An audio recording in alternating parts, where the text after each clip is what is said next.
अस्सलाम वालेकुम दोस्तों, उम्मीद है आप सब लोग खैरियत से होंगे। बात करेंगे वीज़ा सर्विसेज और फ़्लाइट ऑपरेशन के मतलब।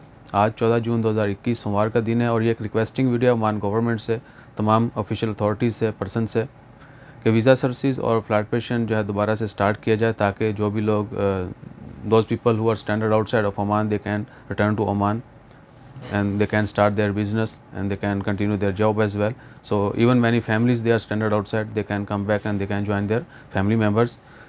इन शॉर्ट लोग जो है बहुत परेशान हैं, स्पेशली वो लोग जो डेली वेजेस पे काम करते हैं, जिनकी छोटी मोटी जॉब्स हैं, उसकी वजह से वो परेशान हैं। कई कई महीने हो चुके हैं। इंशाअल्लाह ताला खैर, और साथ ही ये दुआ भी करें कि अल्लाह ताला खैर फरमाए और इस वबा को जल्द से जल्द ख़त्म करे। ओमान में चूँकि काफ़ी ज़्यादा जो है वो केसेस आ रहे हैं और अमवात में भी काफ़ी ज़्यादा इजाफ़ा हुआ है। We are sad on that. इंशाअल्लाह ताला खैर, हमारी रिक्वेस्ट है कि जल्द से जल्द जो है वो तमाम सर्विसेज बहाल की जाएँ और अल्लाह ताला सबकी खैर फरमाए। हर कोई जो है परेशान है, अल्लाह ताला उनकी परेशानियों में कमी करे, परेशानियाँ ख़त्म करे।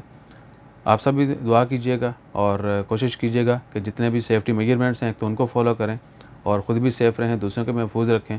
अपना ख्याल रखिए, दुआ में याद रखिए। जज़ाकल्लाह। अल्लाह हाफ़िज़।